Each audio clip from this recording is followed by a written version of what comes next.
All the words in it start with W, and I think I have maybe designed and crafted one of the most exceptional sentences, one of the most beautiful sentences on is how we as intelligence acknowledge the moment. How the moment holds us and how we hold it, and how is that even possible?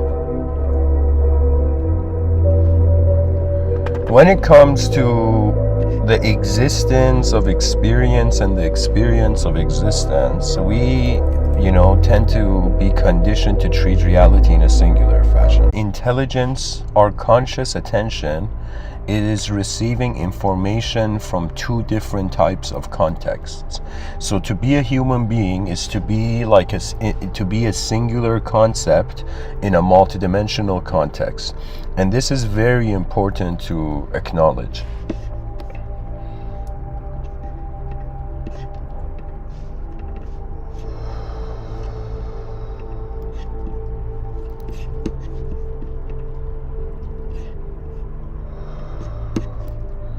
You know what I'm going to do? I'm going to actually bring the notepad.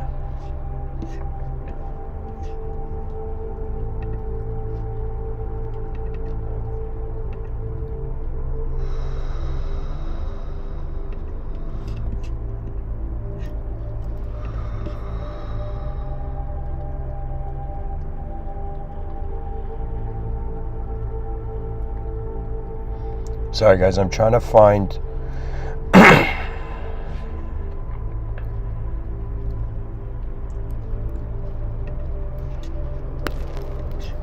Okay, there we go. So if the viewers look at the screen, they're going to see,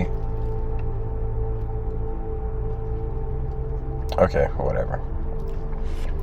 You're going to see text, okay? I'm going to write some stuff down here. I'm going to try to just like code, write down my reasoning of where I'm going with everything here. So above all, the most important thing, if Mr. Within was going to teach people how to write, is that Courier New is the font. Alright. So what were we while we were? Alright viewers, you need to look at the screen for this.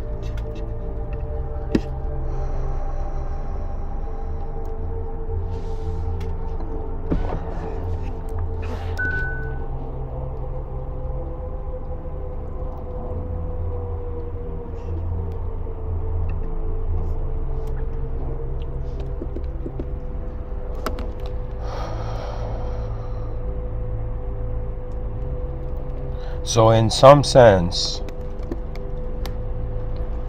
the what were we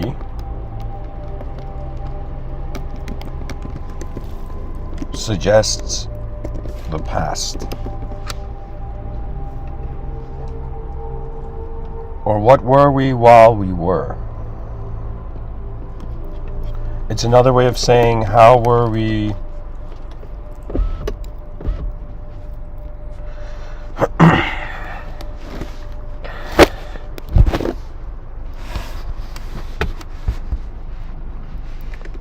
how were we when we still were, right? Or what were we while we were, in some sense, as if we are looking from the future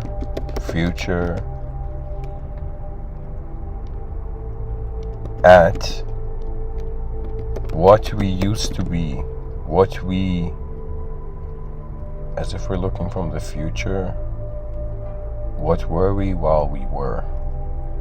As if we're looking from the future at what we did while we could do something, okay? Anyways, what I'm trying to say is I've said saluting the presence of the advanced humanity. So I guess the thing is, we start from the beginning. This is my approach in everything. In order for me to be confident, I have to reinvent pretty much the wheel in my perception. You know, I have to recreate the whole thing to have that sense.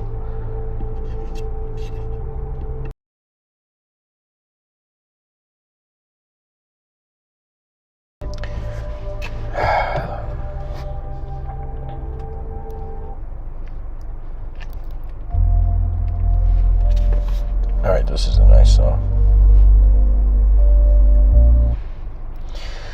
So,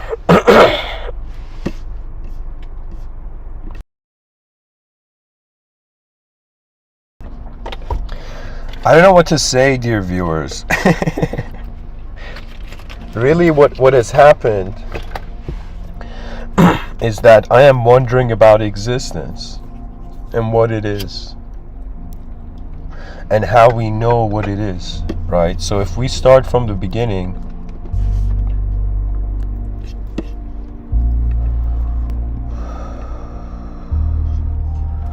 guys, I did it like this so when I type it, it's like the live stream is accurate, okay? So we start from the beginning, okay? So we're gonna start and we're gonna say at the beginning, okay? So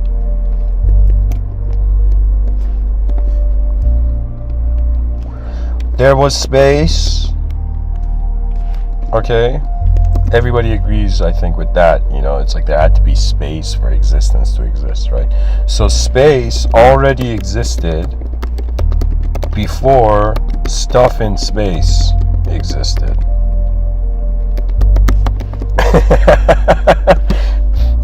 Oh man.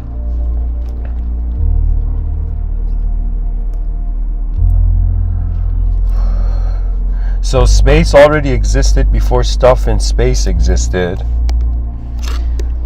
Then stuff in space started to exist, okay? Then existence, then this so stuff started to notice itself in space. This is one of the most beautiful moments in human history, where the animal was like, is that space I'm looking at?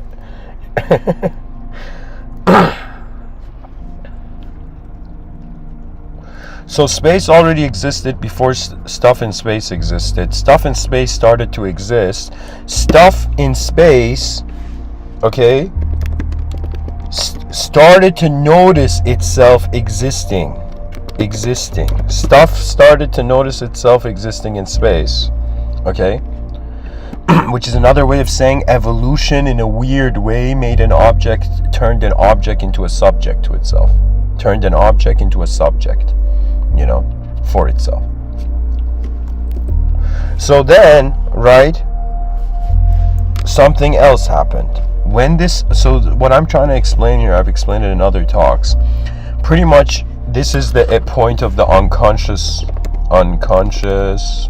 No, this is like the unconscious, or I don't know. This is primordial. It's a primordial state. Primordial means prior to the original, in some sense. So we had space prior to the origin of stuff in space, right? We have that view. Who knows? What appears to us as space could be stuff to higher dimensions. I don't know. But anyways, that's a primordial. Okay, then stuff in space started to exist. This is in some sense forces sculpting phenomena, I guess. So this would in some sense be unconscious world, okay? Or excuse me, this is an unconscious world. No, this is right. Unconscious world.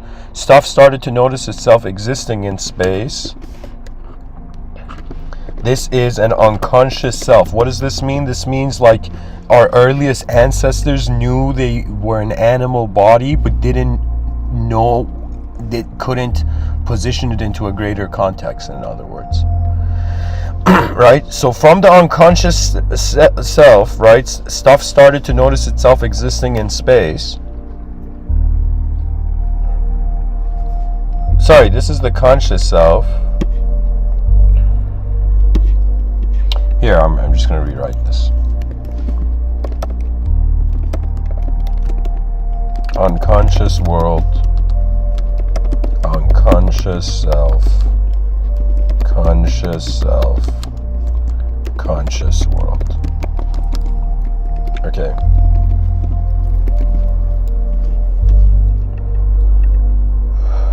So what does this mean? The unconscious world equals stuff just happening without anything to notice it. This is what it means. That means things were happening, that like literally before any of us existed, the unconscious world was moving. Before creaturehood existed, stuff was happening, planets had shape, the sunbeams were there, right? So it's as if there was nothing that knew it was actually in a world. The achievement of mankind is the recognition that it is in a world. And the greater achievement of this dimension really is to recognize that there's an unknown world. And the unknown world, there's nothing to fear, because there will come a time where you will ask yourself if you are your name, if you're your personality, if every story you have thought about yourself has been convincing enough. You will wonder about this, and you will realize a very beautiful moment, call it spiritual, call it whatever you want, but you'll realize that you don't know what it is that is looking through your eyes. This is the beginning of the mystical journey. This is why faith is the only thing left after the ego submits itself to nature. You see, that's really what it is, right? We're human beings, but we're human beings for something, It's as if the question of like, what am I being human for?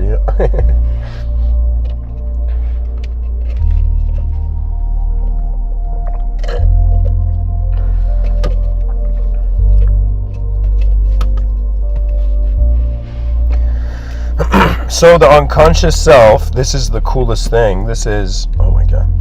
The unconscious self is when an animal, it's like when the creature's body moved separate from the earth, from the world, okay?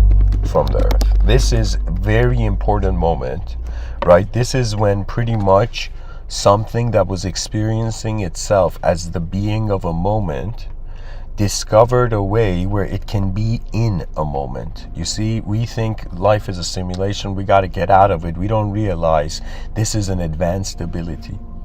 Any conscious being that is in a world, I think deep down everybody knows that our world is being broadcasted. It's a broadcasted reality. It even has sponsors. I wouldn't be surprised. That means it's like, what is sponsoring human consciousness? Who knows? The logos could be just a hidden dimension where beings are chilling,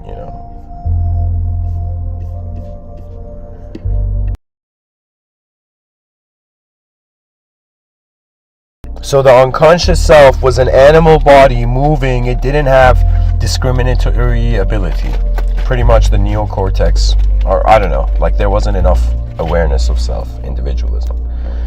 So at this point, there's no consciousness. It's just an animal body like freaking moving around, like one of those vacuum cleaner robots where you go to work and you just turn it on and it like cleans the floor. In some sense, just a biological program. Something allowed this biological program to enter a sort of position of soul. This is what I call the conscious self. And for the longest time I was like, why are religious people like the world was created 6,000 years ago? And I'm like, yo, that doesn't physically make sense. But what if 6,000 years ago was when individual consciousness in some sense solidified? Maybe, of course, earlier than that, but what I'm trying to say is like the consciousness of the mind could have been something that was truly initiated maybe 6,000 years ago, right? That means bodies were existing, as if the earth was made, but there was nobody else put in it yet, you know. So the conscious self, this is very important. What the conscious self refers to is self-awareness and individualism.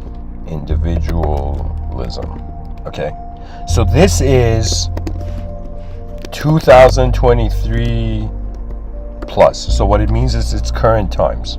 Right now people are living as a conscious self. I am communicating as a conscious self.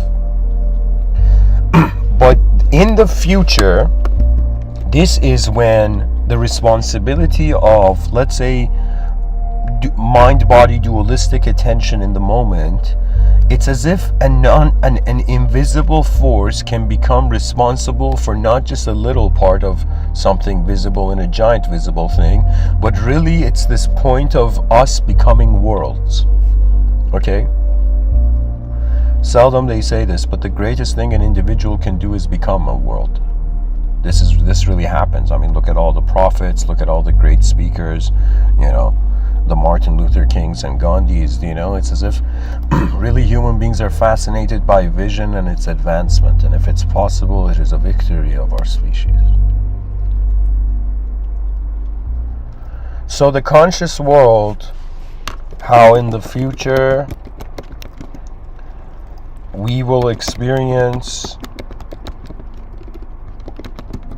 the whole world as our body. Right now, if somebody closes their eyes, they could theoretically, solipsistically experience the whole world as them, their inner realms. But what I'm trying to tell the viewers is there's going to come a time where we're going to master individual biological existence as an organism. We're pretty much going to live so well as an organism that we're going to be like, okay, what else is there? And so the questions of transferring consciousness beyond biological means is going to come, you know. So, you know, I guess in this episode, it's kind of like, imagine if somebody lived a lifetime and then they passed away, they transitioned, they went somewhere else, and from that other place, they were like, yo, what happened back there? You know, imagine somebody, you know, they live a lifetime and then after their lifetime, they're found in some like heavenly place, and then somebody's like, what's up? And then they're like, yo, what was that about? You know, what was Earth about?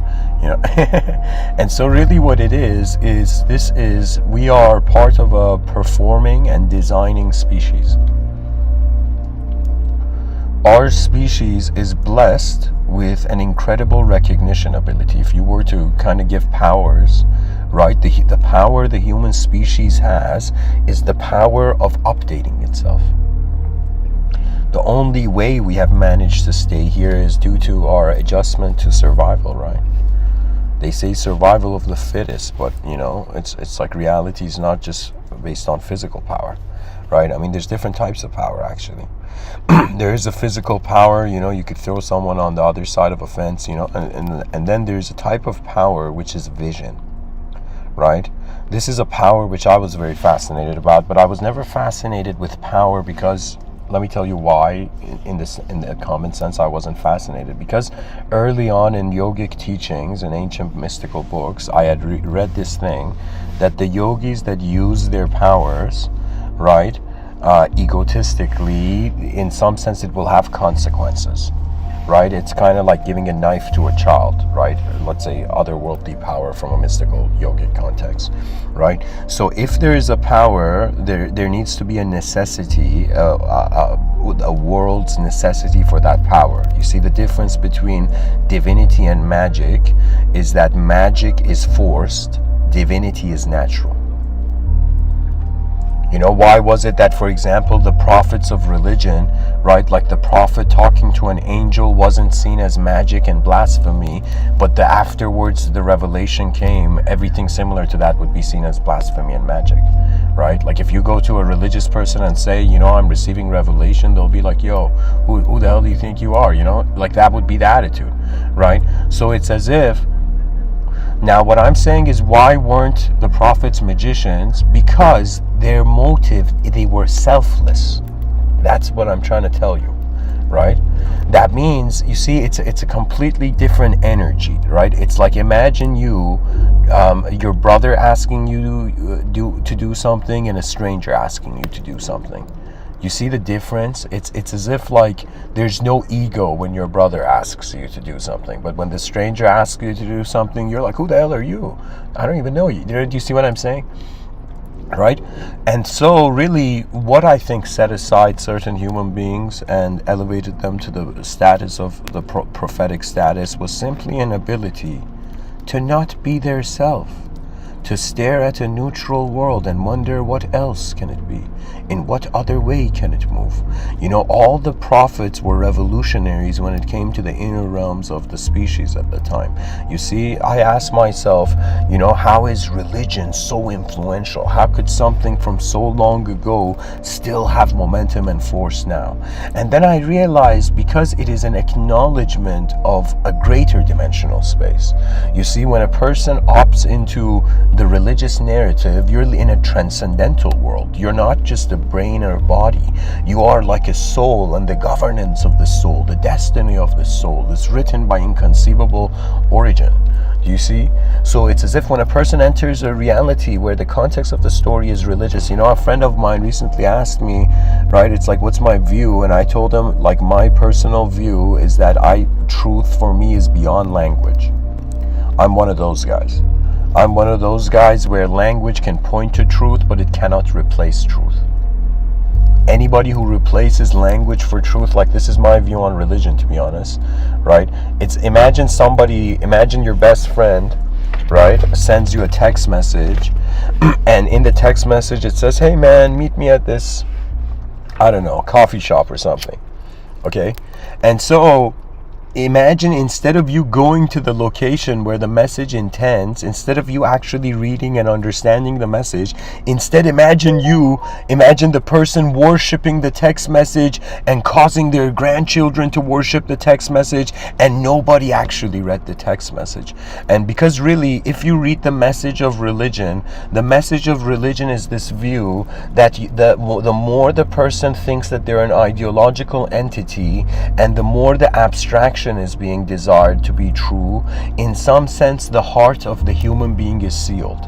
And if somebody wanted to truly know what religion is a technology that unseals the heart. And some people, you know, may be like, Mr. Within, what do you mean unseal the heart? You know, I'm a secular guy talking my language. And I'll tell you, this is what it is. There's something in yoga called Raja Yoga, which means the yoga of intellect, which means you as a mental being discover the true nature of reality. For example, Karma Yoga is you as a physical being discovering the nature of reality. Bhakti Yoga is the yoga of love. So you see, religion is trying to, in some sense, unseal the heart of the Raja Yogi, and so elevate the Raja Yogi to the status of the Bhakti Yogi. Because the Bhakti Yogi is not a person who's realizing truth based on ideology, based on something physically happening. The person remembers the original true state. Why? Because they just love this world. Some people are like that. Do you know?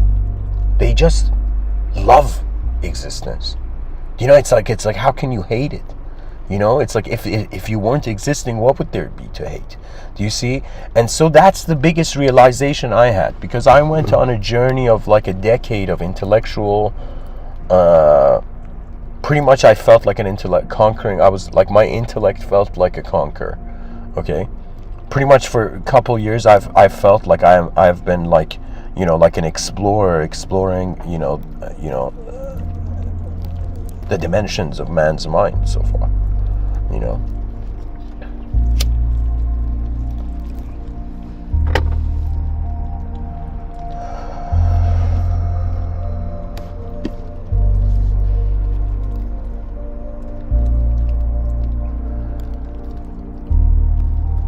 Anyways, I guess where I'm going with this,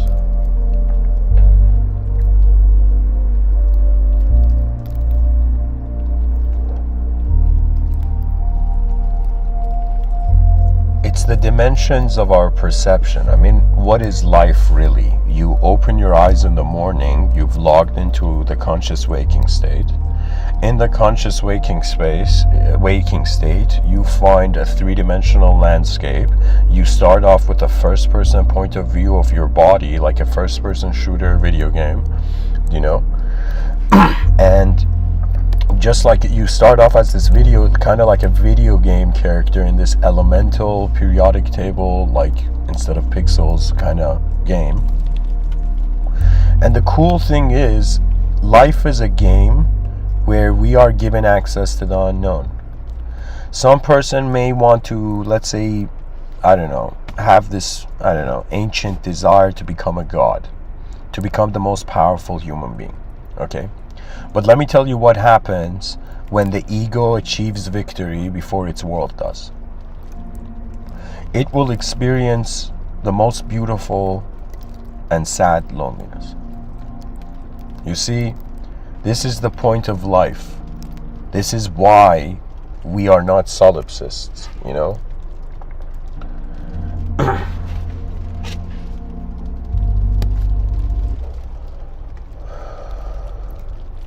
Because we're here to realize that our perception of our world is not our. Do you understand? It's as if beings in this dimension, this plane of existence, have come here to realize they are not gods. Do you know? Hilariously, like the opposite of the ego. The ego wants to be a god, wants to have full power, control, desire, right? But on the other side of the coin, why is a desire, like what can an eternal being desire, right? Alan Watts says, what do you desire? That character in the movie, in the TV series Lucifer, says, what do you desire? Like, do you see what I'm saying? Right? And when you wonder about human desire, usually human beings start off feeling like incomplete creatures and feel that they have to use their own force and will to complete their lives. The ultimate desire will go based on what you see yourself as. If you think you're just your body, the ultimate desire could be a physical expression. If you think you're a mind, the ultimate desire could be a mental state. That means there's some people who desire objects, but there's some people who desire states, and states are different. For example, some guy works years as a psychiatrist, psychologist, right, a university professor, right, and so what he's gaining out of his life force being input into the moment is a recognition, right? Because what's happening in this world is that archetypes are coming and going. You know, to be honest, it's like Mr.Within was an archetype that I caught in the wind. Do you know what I'm saying?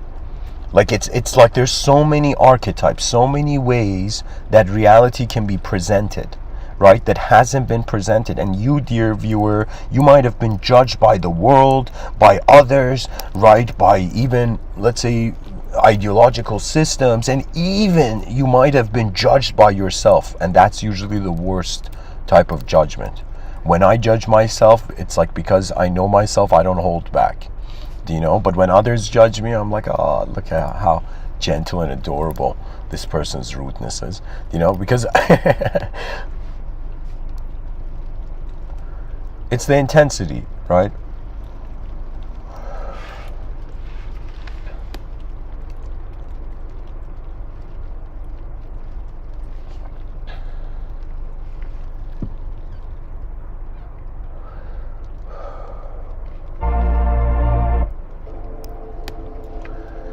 Okay.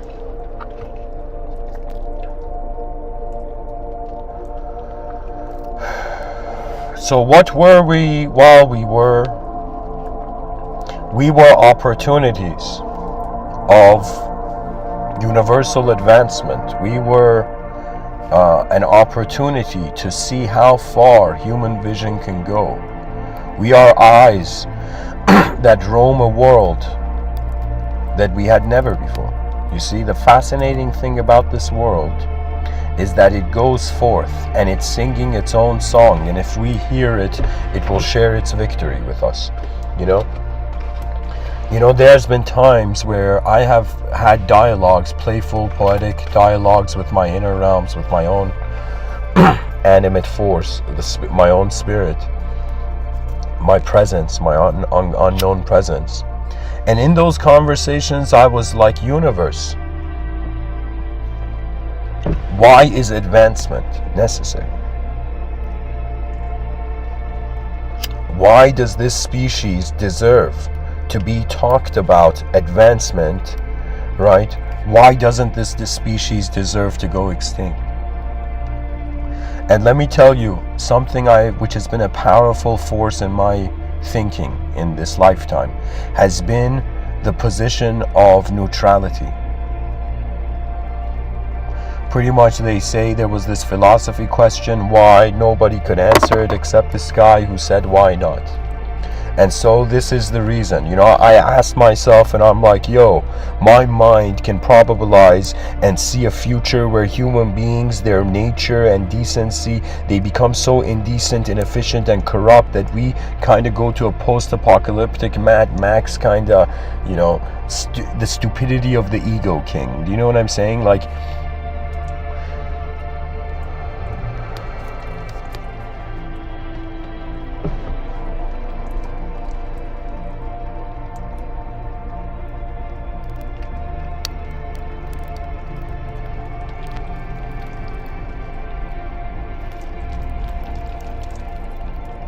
it takes the same energy. Literally in space, dear viewers, whoever you are listening to me, whatever you have thought, whatever you have believed, just consider in the middle of nowhere, the species began to sing for itself, its knowledge. And so we find ourselves conscious in an existential reality, the moment being divided between known variables which relate to familiar patterns in the brain based on the past and unknown variables. Do you know what I'm saying? Like, everybody on this planet is acting like they know it. Everybody in the planet is telling people what to do, right? But in some sense, the only thing that seems to be unacknowledged is the unknown. Something that it seems that the biggest illusion on mankind has been that it thinks it knows itself. What if we don't know what we are while we were being it? If I'm being honest, to be true 100%, like if I was to have concentration and give viewers an answer, I have a name, I have a body, I have memories, I'm experiencing a reality, I have my inner realms where probabilities of the future can be projected, but I am an unknown being. And so how much honesty does it require to be in an unknown world and realize you're an unknown being? Do you see the freedom that comes from the unknown? It's the freedom to move again. It's the freedom to choose a new space. You see, that's the thing. We can either change ourselves physically, we can change ourselves conceptually, or we can change ourselves contextually. And if you want to change the concept you have to walk into a different world. And Mr. Within is welcoming a species to the most advanced world, with the most advanced humanity, the most advanced civilization. A species that in some sense did not forget its great performance before it left. You see, we are artists. We are a species that is fascinated by how it can involve itself in the creation of reality. We are in symbiosis with an unknown intelligent world and a known. It's like a limitless force and a limited force are in a symbiosis. They're living alongside each other. The temporary creates an entertainment for the eternal, and the eternal sponsors the temporary, animates the temporary. What that means is two-dimensional truths are maybe three-dimensional illusions. And three-dimensional illusions maybe are fourth-dimensional truths, who knows?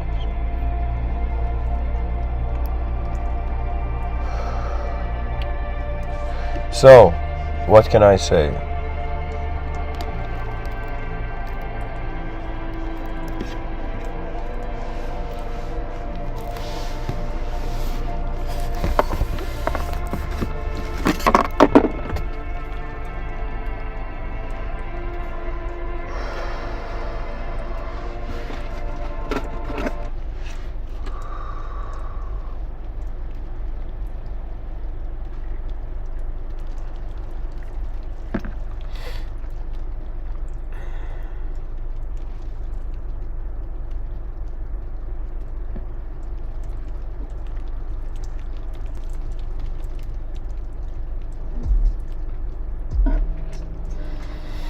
Yeah. Okay.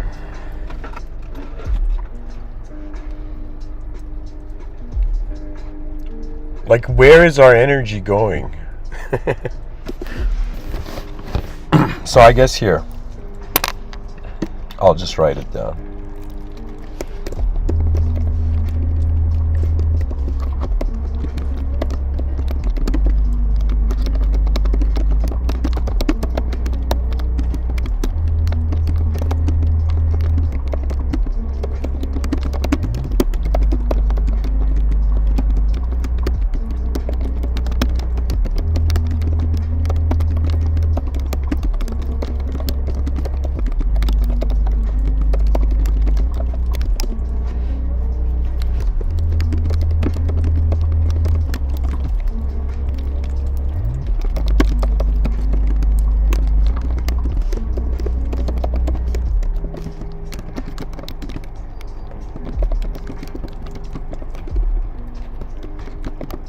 Alright guys, I'm writing this down. At the end of it I'm going to read it.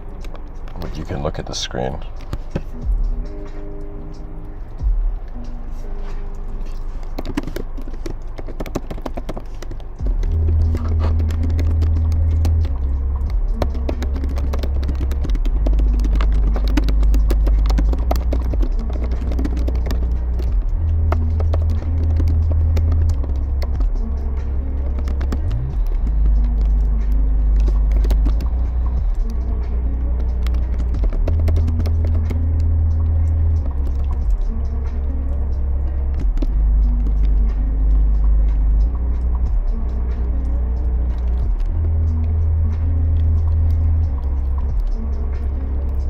Okay, so I've written this episode is presented to make the viewer aware that the mind holds the capability to access different angles to how it holds reality and how reality holds it. As human beings, the human part is known and the being part is unknown. This is clarified when we look at the exact positioning of human consciousness. So I'm going to vocally say the rest. So you see, what I'm saying is that, all right, we use the term human being. We look at those words separately. The human is referring to the known, to the design, to the shape, to what is accessible. The being is referring to how the Carl Jung even spoke about an unconscious, right? Or if you look at Freud's work, there was the conscious, the pre-conscious, and the unconscious, I believe. Right? And so what it meant is that there's dimensions to our intelligence, and we may think that we're just looking at the moment and receiving our sensory, like perception, our conscious sight, but actually our intelligence is receiving the moment in ways that we're not even consciously recognizing. Right?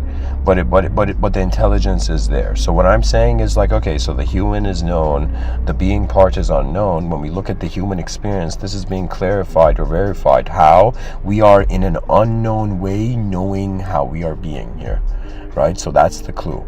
Right? So this is the clue where the human being's like, yo, I thought school can teach me about my mind. You know, I thought psychologists could explain things, but I have come to realize that what the mind is seems to be a sort of superior form of intelligence that watches before it acts, that witnesses. And so I sometimes wonder the intention, like how men back in the day were hunters and they would just pinpoint something moving and just exactly know when to throw the spear, right, to hunt. Right, so they had incredible target recognition, right? So similarly, that target recognition has shifted to more of a subjective landscape. But I feel that is also an ability of the soul, right? Concentration. Concentration is huge. I don't know, anybody who practices concentration, you know, or even as a kid, you're fascinated by the idea of single-pointed concentration and multi-pointed concentration. Multi-pointed concentration is more dynamic, right? So it's kind of like acknowledging something's movement, considering its movement and probability of movement, then forgetting it and moving on to another thing, right? Sometimes I train my mind by listening, by like playing two lectures at the same time.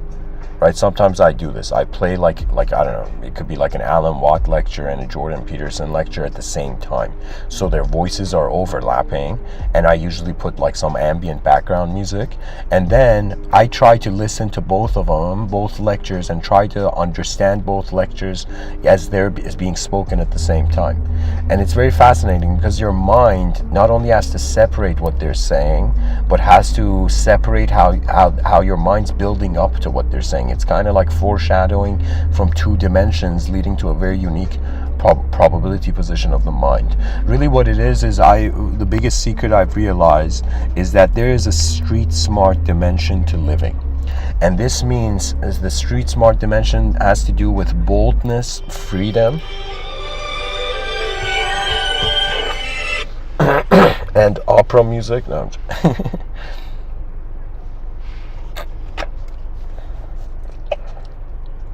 so it has to do with boldness, and it has to do with freedom, and it has to do with how much you want to wait. Okay, I think this is really the true measure of enlightenment. How long you waited to realize that truth never went anywhere. Where can truth go? Right? The idea is that if you believe in truth, that means truth must exist. If truth is to exist, it must exist in the here and now. If truth exists, if truth is to exist, meaning it has to exist in the here and now. Even if there's a concept of simulation, prior to the simulation, we need the idea of the original. It's another way of saying. It's another way of saying. Lost my train of thought.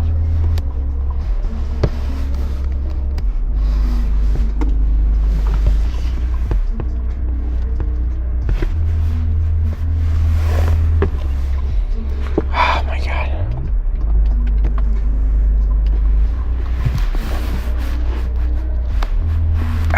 Okay. Oh my God. Hold on, guys. All right.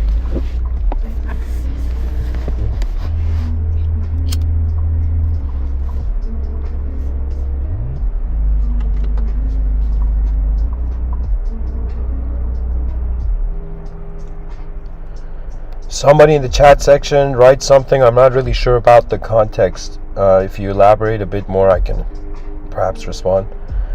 I was going somewhere which I forget where I was building up to.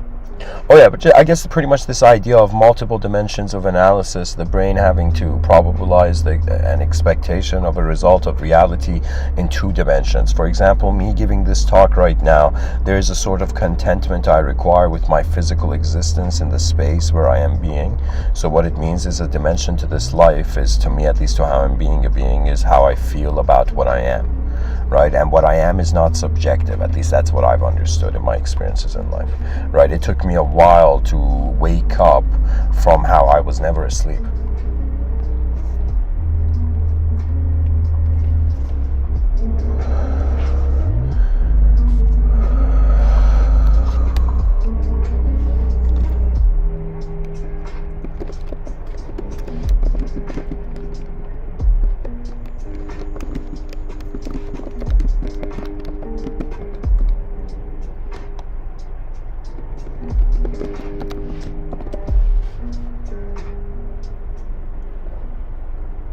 You see, I'll share this with the viewers. I realized something early on, that the mind has an ability to become an advantage or a disadvantage. Even in ancient teachings, they would say the mind can be your greatest ally or it could be your greatest enemy, right? And I think anybody who doesn't listen to this decency resonance that is within you, it's a feeling. It's an intuitive feeling. If you don't listen to that decency resonance, you dehumanize. Right? Like there's certain levels of conduct, certain values that must be held to ensure that humanity will remain human.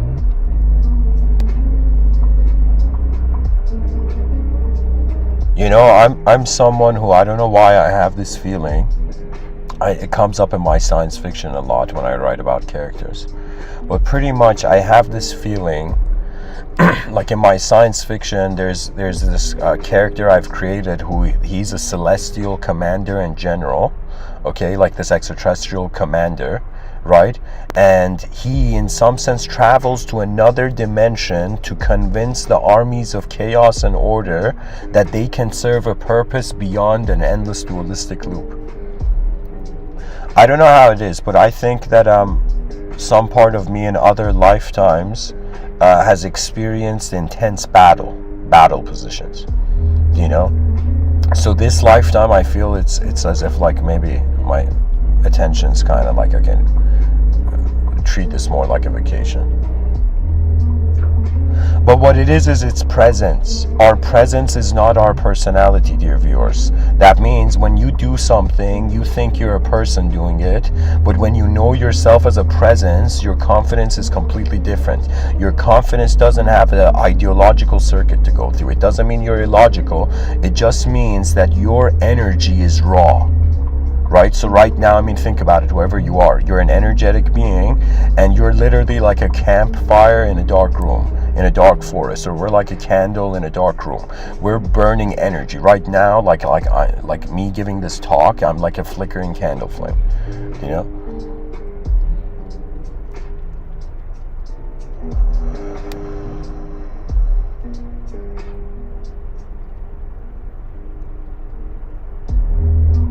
It's the greatness of humanity. It will pull the egos. It will break the ignorance.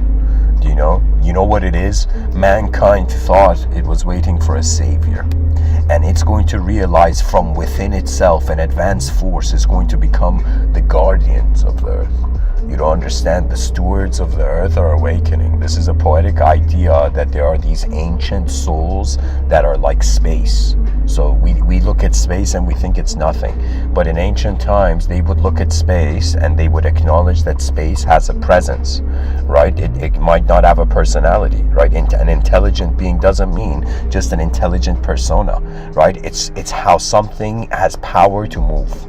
Right? If I create an android and this android is doing backflips, like, or you know, or they did something like, you know what I'm saying?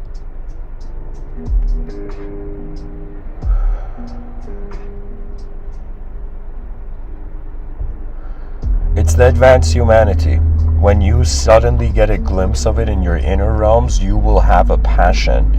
You will understand why I'm giving these talks. I'm telling you, when the advanced civilization, poetically, when the spirit of advancement finds you, it doesn't find just your body and mind, it becomes a direct command of your soul, right? So what it means is that we are not here just to be something. We're not here to be pixels on a screen. We are here to be life force. And this force is endlessly going, piloting through new dimensions. And you know, it is too easy, right? The mind has an ability to create enemies. You can think the world is plotting against you, or you can think the world can't wait to help you. And it takes the same amount of energy and the same space of mind. The advanced humanity will arrive. You know what it is? It's pretty much going to be like a movie, right? It's going to be like a movie where those pilots that have landed on Earth and are like piloting and steering the ethos of the civilization, the collective inspiration of the civilization, it's pretty much what it is we're in the holding doors era, right? That means the advanced beings of 2023, they are either like gardeners planting seeds of trees that nobody was talking about it. Why? Because it's where we're headed. That's the beauty. We look at Superman and we're like, yo, what a great person. You know, that's an advanced being right there. You know, Superman, you know, he even has it, he's changing the world, if Superman worked in construction, he'd be a billionaire like Batman, But we have managed as a species to see a very advanced kind of cool view of the individual. Why have we not seen an advanced cool vision of the species? You see, it's the missing puzzle, it's the missing link. It is why the future generations are being born, to remember why they're here. When the species stops its civil war, our eyes are world carriers and world bringers. It's like, one thing I will salute regardless of how I have lived, how consciousness kept itself present. You know, it's as if before the free soul as the escort to the end. And so then your life as space is remembered. The fear of an object dissolves into the clarity of the unknown for you to remember it. And when 8 billion lions roar, the stars will smile and begin paving our road. The destiny is universal sector. We are not just the most advanced beings on Earth. We are the most advanced beings in our galaxy for now. You know, as far as we know. We are the ambassadors of intelligence in the void. And who knew? Perhaps greatness was always an open door. Rise, mankind, rise.